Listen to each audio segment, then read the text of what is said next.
पता है, आमतौर पे जब हम किसी गाड़ी के सेफ्टी फीचर्स के बारे में बात करते हैं ना, तो दिमाग में एक बहुत ही सुरक्षित सी तस्वीर बनती है। बिल्कुल, जैसे एयरबैग हो गया या फिर सीट बेल्ट। ऐसा लगता है कि कुछ भी हो जाए ये चीजें हमें बचा ही लेंगी। हाँ, एक तरह की गारंटी जैसी लगती है। लेकिन क्या हमने कभी असल में किसी एक्सीडेंट के दौरान उस सीट बेल्ट का अनुभव किया है?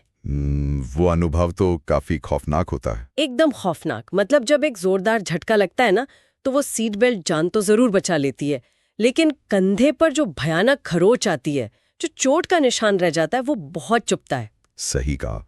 वो शारीरिक दर्द कई दिनों तक याद दिलाता रहता है कि कुछ बहुत बुरा हुआ था। बस इसी खरोच को आज हम थोड़ा खोलने वाले हैं। आज के इस डीप डाइव में हमारा विषय बिल्कुल इस सीट बेल्ट की तरह ही है। हम बात करें ट्रेडिंग की दुनिया के स्टॉप लॉस की। और आज हमने कुछ बहुत ही जाने माने ट्रेडिंग जर्नल्स और बिहेवियरल इकोनॉमिक्स के रिसर्च पेपर्स खंगाले हैं। बिल्कुल। और हमारा मिशन आज सिर्फ चार्ट्स या ट्रेडिंग की तकनीकी बातें समझना नहीं है।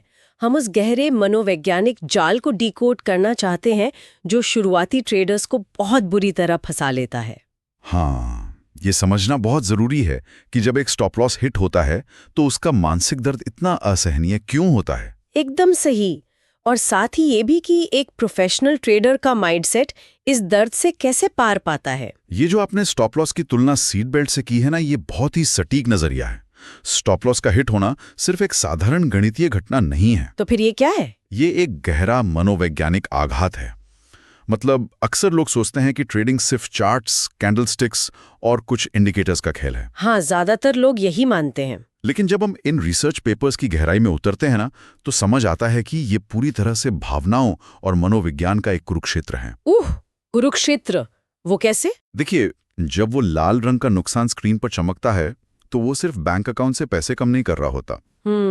वो सीधे इंसान के दिमाग के उस हिस्से पर वार कर रहा होता है जहां डर, असुरक्षा और सर्वाइवल इंस्टिंक्ट बसते हैं। अरे वाह! अगर मैं इसे न्यूरोसाइंस के नजरिए से देखूं, तो जब स्क्रीन पर नुकसान दिखना शुरू होता है तो दिमाग उसे सिर्फ एक आर्थिक नुकसान नहीं मानता। बिल्कुल नहीं। हमारा दिमाग उसे एक खतरे के रूप में देखता है। जैसे जंगल में किसी शेर को देखकर हमारा एमिगडाला एक्टिवेट हो जाता है ना, वैसे ही वो लाल रंग देखकर दिमाग का अलार्म बजने लगता है। एकदम सही एनालॉजी है ये। लेकिन यहाँ मेरे मन में एक बहुत बड़ा सवाल आ रहा है। असल में ये दर्द किस बात का होता है? क्या वो सिर्फ चंद हजार रुपयों के जाने का दुख है, या इसके पीछे की कहानी कुछ और ही है? इन ट्रेडिंग जर्नल्स और मनोवैज्ञानिक अध्ययनों से जो सबसे दिलचस्प बात निकलकर सामने आती है वो ये है कि इंसान का दिमाग पैसे के नुकसान को फिर भी एक हद तक बर्दाश्त कर सकता है। अच्छा, पैसे का नुकसान बर्दाश्त हो जाता है? हाँ, लेकिन जो चीज उसे सबसे ज्यादा चुभती है वो है उसके अहंकार, यानी उसकी ईगो को लगने वाली चोट। ईगो मतलब बात पैसों से ज्यादा खुद पर आ जाती है। बिल्कुल। जब एक स्टॉप लॉस हिट होता है तो मार्केट मानो चीख चीख कर ट्रेडर से कह रहा होता है कि तुम्हारा विश्लेषण गलत था, तुम गलत थे। उफ, और एक इंसान के लिए अपनी गलती स्वीकार करना दुनिया के सबसे असहज कामों में से एक है। बहुत ज्यादा सहज। मतलब मैं गलत था, ये 3 शब्द बोलना इतना भारी क्यों लगता है? क्योंकि जब कोई व्यक्ति एक ट्रेड लेता है ना, तो वो बहुत सारा विश्लेषण करता है। वो खबरें पढ़ता है, चार्ट देखता है, पैटर्न मिलाता है। हाँ, वो अपना पूरा दिमाग लगाता है उसमें। बिल्कुल। तो एक तरह से वो इंसान उस ट्रेड के साथ अपना दिमागी और भावनात्मक जुड़ाव बना लेता है। तो वो सिर्फ एक वित्तीय निर्णय नहीं रहता, वो उसकी बुद्धिमत्ता का एक टेस्ट बन जाता है। एकदम सही। और जब वो ट्रेड नीचे जाने लगता है तो ऐसा लगता है जैसे कोई उसकी समझदारी और उसके वजूद पर सवाल उठा रहा है। ये तो बहुत गहरी बात है। पता है, इस बात की जड़ें हमारी परवरिश और हमारे सामाजिक ढांचे में बहुत गहराई तक धसी हुई हैं। वो कैसे? समाज का ट्रेडिंग से क्या लेना देना? बचपन से ही स्कूल और समाज हमें हमेशा सही होना सिखाते हैं। परीक्षा में सही जवाब देने पर इनाम मिलता है, तालियां बजती हैं। हाँ, और गलत होने पर सजा मिलती है या बेइज्जती होती है। बस यही कंडीशनिंग लेकर एक इंसान शेयर मार्केट में उतरता है। उसे अवचेतन रूप से लगता है कि अगर उसका ट्रेड गलत चला गया तो वो एक लूजर है। तो इसी ईगो और कंडीशनिंग के कारण जब स्टॉप लॉस पास आने लगता है तो ट्रेडर सच्चाई को स्वीकार नहीं कर पाता। बिल्कुल, वो वास्तविकता से लड़ने लगता है। वो उस कड़वी सच्चाई को नकारने की कोशिश करता है जो उसकी स्क्रीन पर साफ साफ दिख रही होती है। ये तो कॉग्निटिव डिसोनेंस का एक बहुत ही क्लासिक उदाहरण लग रहा है मुझे। कैसे? मतलब एक तरफ स्क्रीन चीख कर कह रही है कि नुकसान हो रहा है, और दूसरी तरफ ईगो कह रहा है कि मैं इतना बेवकूफ कैसे हो सकता हूँ। हाँ, हाँ बिल्कुल, यही टकराव चलता है दिमाग में। इस टकराव के बीच क्या हम ये कह सकते हैं कि यही वो डर है, मेरा मतलब है गलत साबित हो जाने का डर, जो इंसान को उस अंधी उम्मीद की तरफ धकेलता है? आप किस उम्मीद की बात कर रही हैं? वही बेतुकी उम्मीद, जब सारे तर्क खत्म हो जाते हैं तो इंसान सिर्फ इस उम्मीद पर टिक जाता है कि शायद अब मार्केट वापस पलट जाएगा। अरे हाँ, ये तो हर नए ट्रेडर की कहानी है। ये तो कुछ वैसा ही हो गया ना, जैसे जब दो लोगों में बहस हो रही होती है, एक इंसान को अंदर से पता चल जाता है कि वो गलत है, उसके पास कोई ठोस तर्क नहीं बचा है, लेकिन सिर्फ इसलिए क्योंकि वो हार नहीं मानना चाहता, वो अपनी बेतुकी बात पर अड़ा रहता है, वो जिद पकड़ लेता है।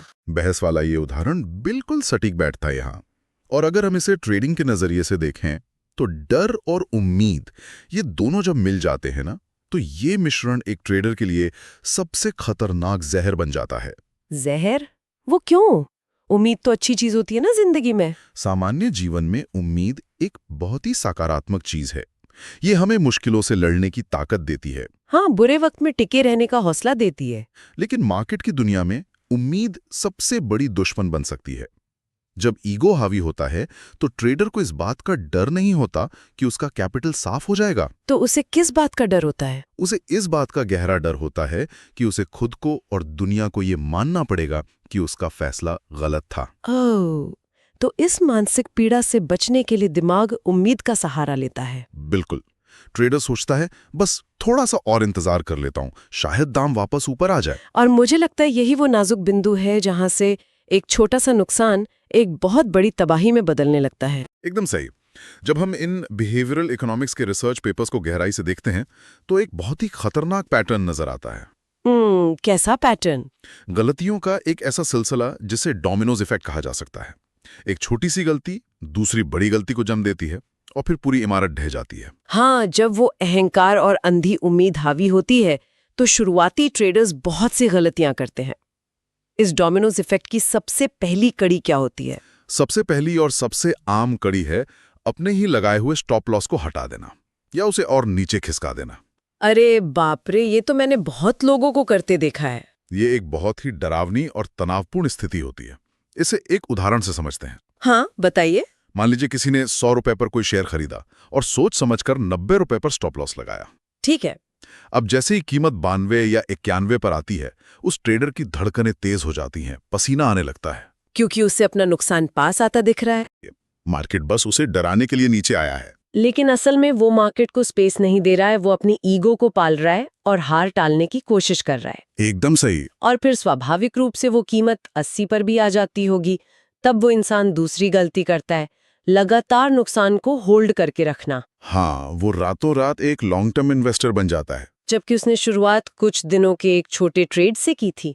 लेकिन इन सबसे खतरनाक जो गलती इन दस्तावेजों में बताई गई है वो है एवरेजिंग डाउन। ओह, गिरते हुए ट्रेड में और पैसे डालना। हाँ, मुझे तो ये ऐसा लगता है जैसे किसी जलते हुए खाने में और मसाले डालना। अरे वाह, ये एनालॉजी बहुत मजेदार है। मतलब सोचिए ना, खाना जल रहा है, बर्तन से बदबू आ रही है और कोई इंसान उसमें नमक और मिर्च डालकर सोच रहा है कि मसालों का केमिकल रिएक्शन उस जले हुए खाने को वापस ताज़ा बना देगा। ये डिश तो ठीक नहीं होगी, ये पूरी तरह बर्बादी हो जाएगी। बिल्कुल। जलते हुए खाने में मसाले डालने वाला ये रूपक एवरेजिंग डाउन को बहुत खूबी से समझाता है।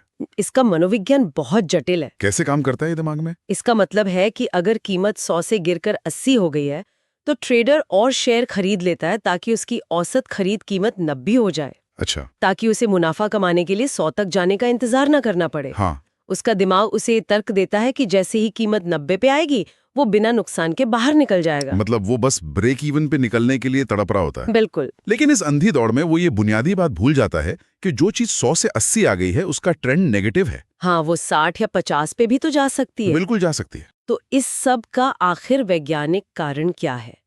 इंसान का दिमाग इतना विकसित है, हम चांद पर पहुंच गए हैं, फिर भी वो एक छोटे नुकसान को रोकने के बजाय खुद को और बड़ी गलती करने के लिए क्यों प्रेरित करता है? इसका जवाब व्यवहारिक अर्थशास्त्र के एक बहुत ही प्रसिद्ध सिद्धांत में छिपा है, जिसे लॉस एवर्जन कहते हैं। लॉस एवर्जन, ये क्या होता है? विकासवादी मनोविज्ञान के अनुसार इंसान मुनाफे की खुशी से 2 गुना ज्यादा नुकसान का दर्द महसूस करता है। अच्छा, मतलब दर्द का एहसास ज्यादा गहरा होता है। हाँ, हमारे पूर्वजों के लिए खाना मिलने की खुशी से कहीं ज्यादा बड़ा था खाना छिन जाने का डर, क्योंकि उसका मतलब था मौत। बाप रे! तो आज के आधुनिक युग में पैसा छीनने पर भी हमारा आदिम दिमाग उसी तरह रिएक्ट करता है। बिल्कुल। जब एक छोटा नुकसान होता है तो उसे काटना शारीरिक दर्द के समान महसूस होता है। और इस दर्द से तुरंत बचने की कोशिश में ट्रेडर का लॉजिकल दिमाग स्विच ऑफ हो जाता है। एकदम सही। वो हॉट स्टेट में फैसले लेने लगता है जहां भावनाएं चरम पर होती हैं। तभी वो एक छोटे और नियंत्रित नुकसान को स्वीकार नहीं कर पाता। वो स्टॉप लॉस हटाता है, एवरेजिंग करता है। और अंततः वो छोटा सा खरोच वाला दर्द एक ऐसी गहरी खाई बन जाता है जिससे बाहर आना नामुमकिन हो जाता है। केवल एक गलती को ना मानने की जिद में पूरा कैपिटल साफ हो जाता है।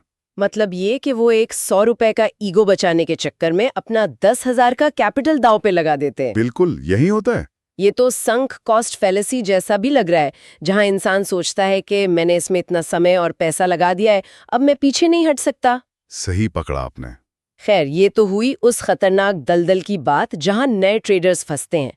लेकिन स्रोत सामग्री में एक बहुत बड़ा विरोधाभास भी मौजूद है। किस तरह का विरोधाभास? जो लोग सालों से ट्रेडिंग कर रहे हैं, जो इस फील्ड के पेशेवर महारथी हैं, वो ऐसा क्या अलग करते हैं? क्योंकि मार्केट तो किसी का सगा नहीं है, नुकसान तो उन्हें भी होता ही होगा। यहीं पे एक साधारण ट्रेडर और एक प्रोफेशनल ट्रेडर के बीच की असली खाई नजर आती है। और ये पूरा का पूरा खेल माइंडसेट का है। तो उनका माइंडसेट कैसे अलग होता है? पेशेवर ट्रेडर्स स्टॉप लॉस को किसी दुश्मन, हार या सजा के रूप में बिल्कुल नहीं देखते। वो इसे अपनी पूंजी की सुरक्षा मानते हैं। सुरक्षा। हाँ, उनके लिए स्टॉप लॉस कोई अपमान नहीं, बल्कि वो एक हथियार है जो उनके कैपिटल को सुरक्षित रखता है, ताकि वो कल फिर से बाजार में लड़ने के लिए जिंदा रह सके। तो क्या उनके लिए स्टॉप लॉस का हिट होना ईगो पर चोट नहीं है? वो इस भावना को कैसे दरकिनार कर देते हैं? वो ऐसा इसलिए कर पाते हैं क्योंकि वो ट्रेडिंग को एक व्यापार की तरह देखते हैं, जुए की तरह नहीं। एक बिजनेस की तरह। बिल्कुल।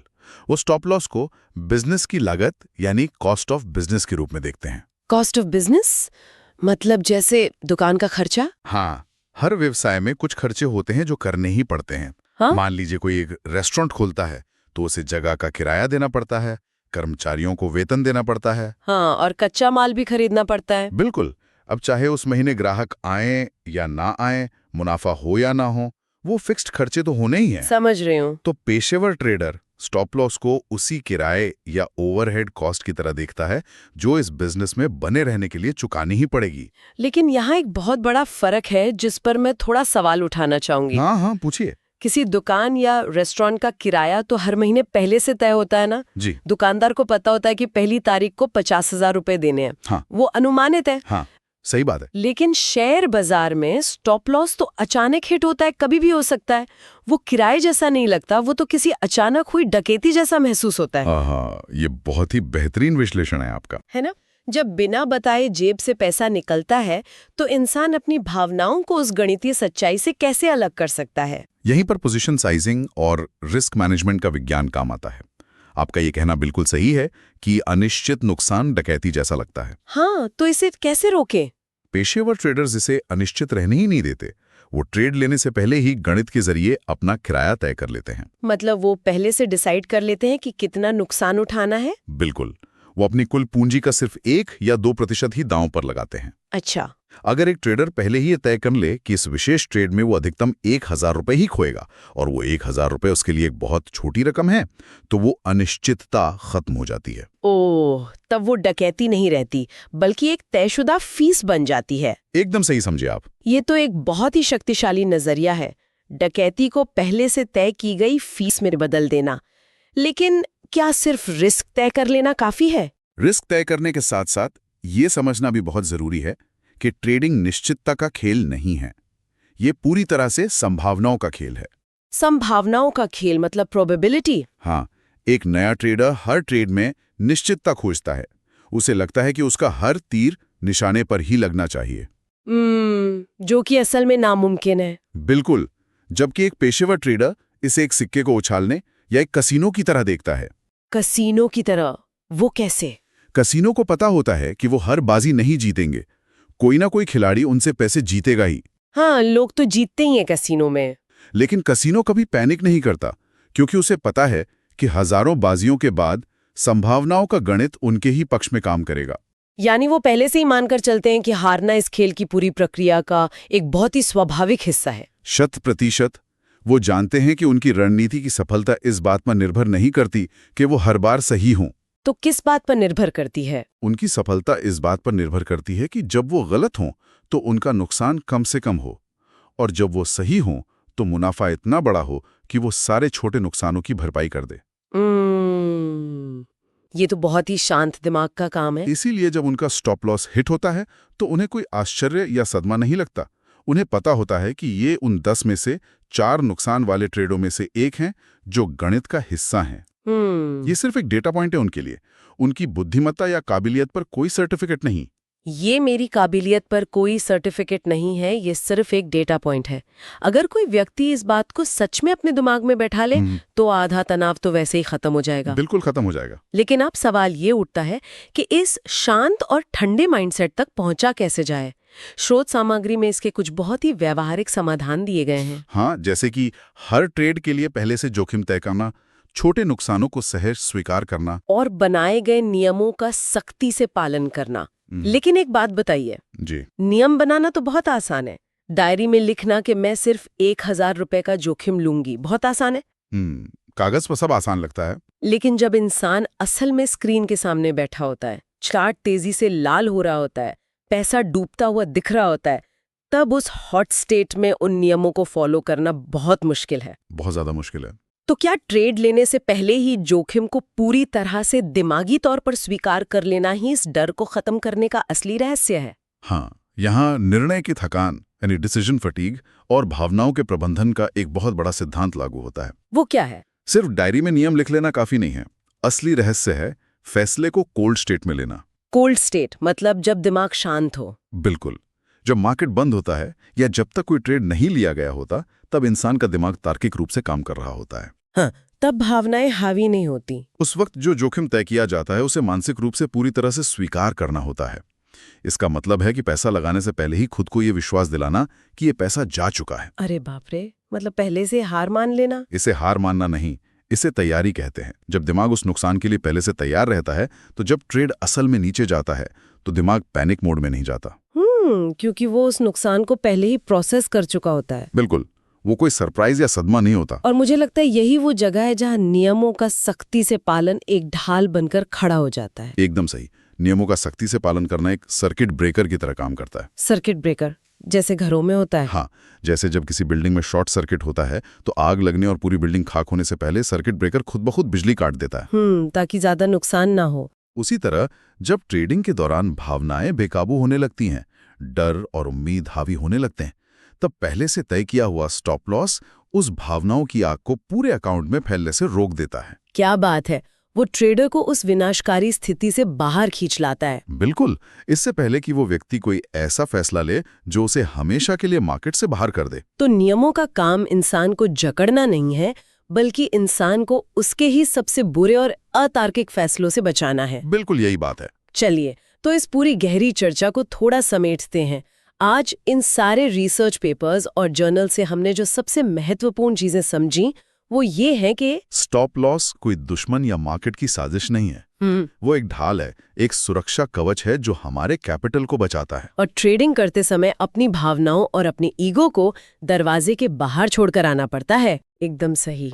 और सबसे बड़ी बात, ट्रेडिंग इस बात की जिद नहीं है कि इंसान हर बार सही साबित हो, बल्कि ये संभावनाओं का एक बहुत ही शांत और गणितीय खेल है। और पता है, इन सब बातों के साथ एक सबसे अहम निष्कर्ष ये भी निकलता है कि इस माइंडसेट को अपनाना सिर्फ किसी ट्रेडिंग अकाउंट में पड़े पैसों को नहीं बचाता।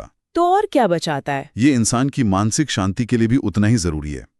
रात को चैन की नींद सो पाना, बिना किसी डर या एंग्जाइटी के अगले दिन स्क्रीन के सामने बैठना। हाँ, ये सब तभी मुमकिन है जब छोटे और नियंत्रित नुकसान सहना सीख लिया जाए। बिल्कुल, छोटे नुकसान सहना किसी बहुत बड़े और अपूरणीय विनाश से बचने का सबसे तार्किक और समझदारी भरा तरीका है। मानसिक शांति से बढ़कर कोई मुनाफा नहीं है। तो आज हमने ट्रेडिंग के charts, stop loss, behavioural science और इंसान के अहंकार के बारे में बहुत गहराई से बात की। हाँ, एक बहुत ही दिलचस्प डीप डाइव रही है। लेकिन अब जरा सोचिए इस पूरी चर्चा को अगर हम अपनी असल जिंदगी के नजरिए से देखें, हमारी जिंदगी में ऐसी कौन सी जगहें हैं जहां हम लगातार अपने स्टॉप लॉस हटा रहे हैं? ये एक बहुत ही गहरा सवाल है। क्या हम किसी बहुत ही खराब और दमघोटू रिश्ते को सिर्फ इसलिए खींचते चले जा रहे हैं क्योंकि हमने उसमें बहुत साल निवेश किए हैं? या शायद कोई ऐसा करियर? हाँ, क्या हम किसी ऐसे करियर या नौकरी में फंसे हैं जो हमें अंदर से खत्म कर रही है, लेकिन ईगो हमें ये स्वीकार नहीं करने दे रहा कि हमने गलत रास्ता चुन लिया? ये तो हम सबके साथ कभी ना कभी होता ही है। या शायद कोई पुरानी सोच, कोई पुराना विश्वास जिसे हम सिर्फ इसलिए नहीं छोड़ पा रहे क्योंकि हम खुद से और दुनिया से ये कहने से डरते हैं कि मैं गलत था। मतलब जिंदगी में भी हम एवरेजिंग डाउन करते रहते हैं। बिल्कुल। क्या हम अपनी जिंदगी के इन पहलुओं में भी अपना कीमती समय और ऊर्जा उस चीज में डाल रहे हैं जो पहले ही बर्बाद हो चुकी है? ओह, इस बारे में सोचिएगा, सीखते रहिए और आगे बढ़ते रहिए।